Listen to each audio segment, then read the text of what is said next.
In the last section, we started looking at the spiral matrix problem.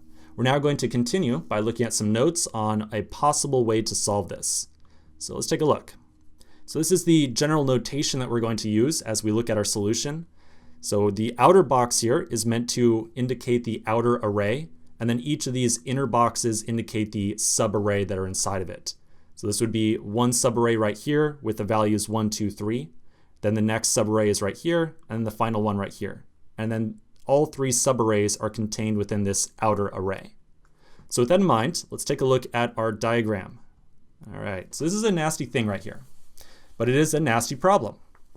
So I'm going to give you a kind of cursory description on the algorithm here.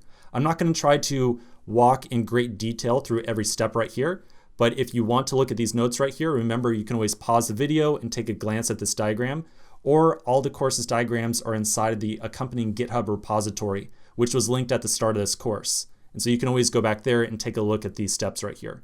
I would love to walk through all these steps verbally with you. However, if I start essentially reading these off, it gets really confusing very quickly. So, honestly, it's probably best that you might sit down and take a look at the steps here on how we might solve this. This solution is 100% predicated on this idea of maintaining some counter variables that reflect what starting column we are working on and what end column we are working on, along with the starting row and ending row.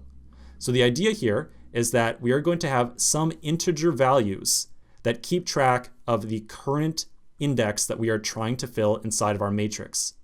So we might start off with a start row equal to 0. And that means that when our algorithm first starts off, we want to look at row 0 and start attempting to fill values inside of that row. Then the last row that we want to be concerned with would be row 2 down here. Notice that these are not necessarily hard-coded values. I'm assuming that we have an n equal to 3 right here.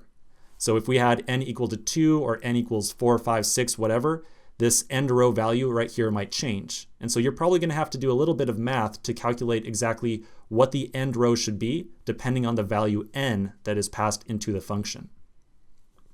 The start column is going to be some counter of sorts that decides what value or what index we are currently trying to fill out for on the left-hand side.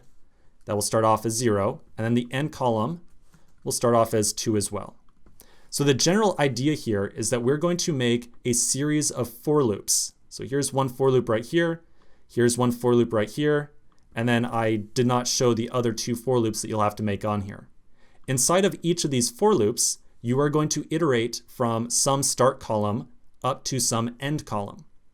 And for every value or every index between start column and end column, you will insert some value into the matrix.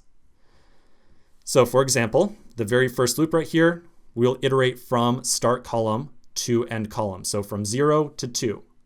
And then at every step throughout that loop, you will attempt to insert some value on this first starting row right here.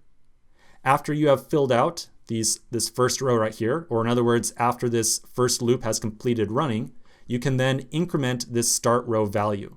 So we could increment start row by 1, and it would say, all right, this is now the first row that we want to be concerned with. So essentially, after you fill out the first row with 1, 2, 3, you don't worry about the first row anymore. You are now only concerned about this remaining part of the matrix. So now the start row right here would be equal to 1. You would be looking at this element right here, then fill this one out, and then you would decrement the end row to over here. And so essentially these starting and ending counters that we're looking at right here are going to be changing over time to essentially set the bounds of what portion of the matrix you're trying to look at any given time. These directions right here probably give a very good direction or a good idea to you of exactly how those bounds are going to work. So again, do look at the steps right here. Now the last thing I want to mention to you is that I highly recommend that you create the results set from the very beginning. And when I say results set, I mean the empty array of arrays. So build that at the very start of the problem and do not attempt to start to insert arrays as you are iterating through this thing. Much easier to build out the empty arrays at the very start and then insert numbers into that.